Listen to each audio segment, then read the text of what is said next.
Chapitre 129 Le coupable aux 1000 couronnes. Archétype du coupable qui échappe à la peine ultime. À l'opposé du monde, dans un espace où tout semblait obéir à d'autres règles, vivait Kael aux 1000 couronnes. Champion des arènes solaires, héros adulé par les foules, son visage était partout, jusque sur les monnaies que chacun manipulait chaque jour. Il n'était pas seulement un homme, il était devenu un symbole, une incarnation vivante de ce que la cité voulait admirer. Puis, un jour, 2 vies furent retrouvées brisées dans l'ombre des jardins. Le choc fut discret au début, presque étouffé. Mais très vite, les indices commencèrent à émerger. Ils menaient vers Kael avec une précision troublante, comme des flèches droites convergeant vers une même cible. Et pourtant, aucune flèche n'atteignait un homme couvert d'adoration. Kael ne nia pas vraiment. Il ne s'opposa pas frontalement aux accusations. Il fit autre chose, il raconta. Il déroula une autre version, faite de complots, d'ennemis invisibles, de gardes corrompus agissant dans l'ombre. Son récit n'effaçait pas les faits, il les recouvrait.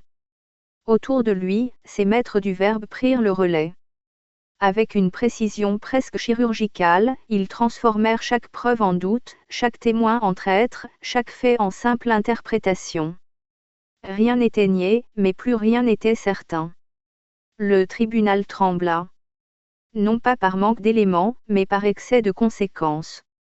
Condamner Kael aurait signifié bien plus que juger un homme. Cela aurait impliqué de condamner une illusion collective, de reconnaître que l'idole pouvait être un monstre, que ce que tous avaient choisi d'admirer pouvait être fondamentalement corrompu.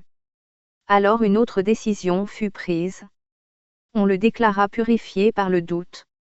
Une formule étrange, presque abstraite, qui permettait de ne pas trancher tout en donnant l'illusion d'une décision. Kael ne fut ni réellement innocenté, ni réellement condamné. Il fut maintenu dans cet entre-deux confortable où la vérité n'a plus de prise. Plus tard, dans un écrit interdit, Kael laissa entrevoir autre chose.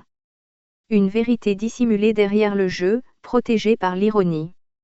Si j'avais commis ces actes? La phrase était incomplète, ambiguë, mais suffisante. La cité comprit. Mais la cité se tut.